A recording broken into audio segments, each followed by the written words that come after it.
Estamos aquí nuevamente, sean todos muy bienvenidos. El tema de hoy va a ser el antes y después de Cristo, como lo separa la historia. La historia se separa en antes y después de Cristo, pero no en todos lados, porque algunos tienen otra forma de contar los años. Pero en Occidente y mayormente es así. Hay un antes y un después en la historia y lo marca la llegada, la aparición de Jesucristo. Eso es lo que divide la historia mayormente. Ya nos acostumbramos, ya se toma así por la importancia que tuvo Jesús en la historia, cuando otros también pretendían ser el Mesías y también arrastraron mucha gente, pero la importancia de Jesús trascendió más allá de lo que se esperaba y dura hasta nuestros días y durará por toda la eternidad. Eso marca el antes y después en la historia, pero es que en la Biblia también está el Antiguo Pacto, el Antiguo Testamento y el Nuevo Testamento. Y lo divide, a la Biblia la divide un personaje llamado Jesucristo, que es el centro de la historia. Pero es que en la vida de una persona, cuando alguien conoce a Cristo, le marca un antes y un después en su vida. Y aunque quiera contar los años de forma diferente, tendrá ese antes y ese después para siempre, porque Jesús es eterno y una vez que se lo conoce, uno puede luego olvidarse de él, despedirse de él. Bueno, pero él estará ahí siempre marcando el antes y el después. En los tiempos de Jesús, la transición entre ese antes y después, entre ese Antiguo Testamento y el Nuevo Testamento, lo marcó un profeta que fue el último profeta del Antiguo Testamento, antes de que Jesús comenzara su ministerio y marque la nueva etapa, y hasta que Cristo empezó a marcar el después de Cristo en la historia, aunque eso ocurrió un poco después, pero no importa, la transición fue ese profeta llamado Juan, se llamaba Juan el Bautista. Le decían el Bautista porque era la actividad que él realizaba. Y como no había apellidos en aquel tiempo, se le decía a Jesús, Jesús de Nazaret, porque había nacido en Nazaret y venía de Nazaret, y a Juan el Bautista porque era la actividad que realizaba. Y así se distinguía de otros que se llamaban Juan. Este era Juan el Bautista y él era un profeta que todavía estaba en el Antiguo Testamento. Entonces su predicación era lo que se esperaba de un profeta del Antiguo Testamento. Su mensaje era de reprensión, de bastante condenación. Su mensaje era así, era muy fuerte. Él decía, ya el hacha está puesta a la raíz de los árboles, por tanto todo árbol que no da buen fruto será cortado y echado al fuego.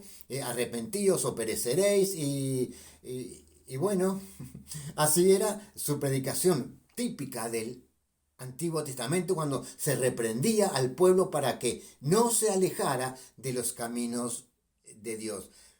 Jesús comenzó su ministerio estando todavía vivo Juan, y la predicación de Jesús fue distinta, fue muy distinta, cambió la historia, no solamente su predicación cambió la historia, y le cambia la historia a cualquiera que la quiera oír, le guste o no, así es la predicación de Jesús, pero es que era muy distinta.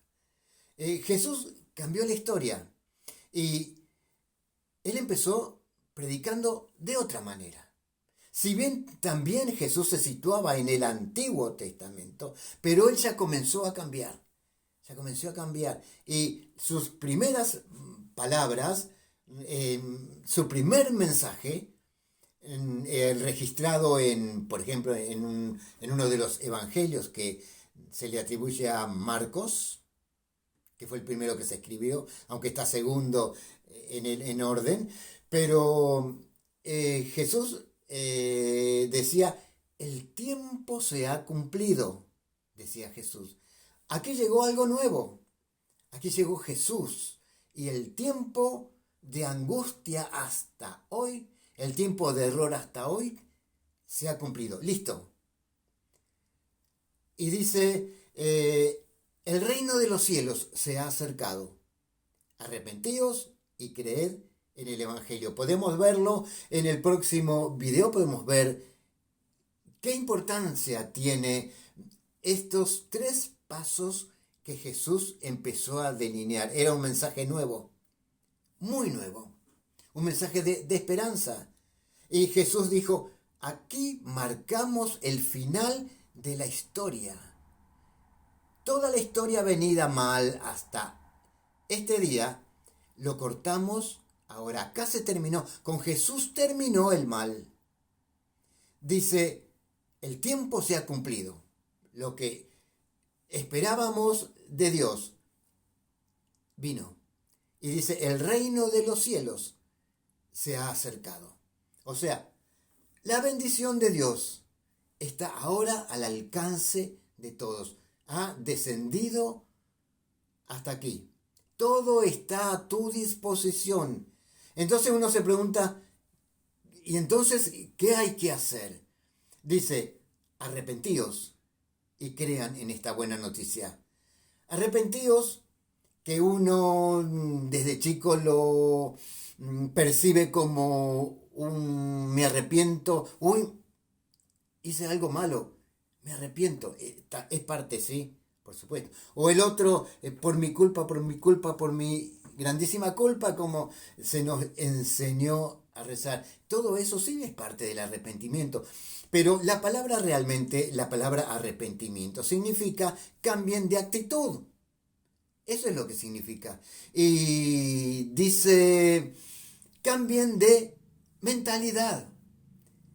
Eso es arrepentimiento. Podemos ver en el próximo video estas 3 partes, porque son muy, pero muy importantes. Muy importantes si las hacemos, porque es fácil de hacer. El reino de los cielos se ha acercado, es todo fácil, es cuestión de fe y entrar.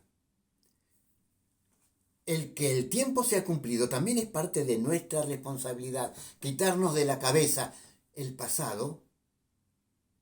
Quitarnos de la cabeza, bueno, ¿cómo les puedo decir? No es que nos vamos a olvidar del pasado, porque ahí va a estar en nuestra mente y en nuestros sentimientos. Pero ¿cómo nos afecta un mal pasado? Un mal recuerdo. Entonces Jesús dice, el tiempo se ha cumplido. Comienza una nueva etapa. Y el que se encontró alguna vez con Cristo lo sabe muy bien. Bueno, como nos vamos a ver, espero que sí, en el próximo. Ahora te pido que te suscribas al canal, le dejas me gusta y que nos encontremos en el próximo. Nos vemos.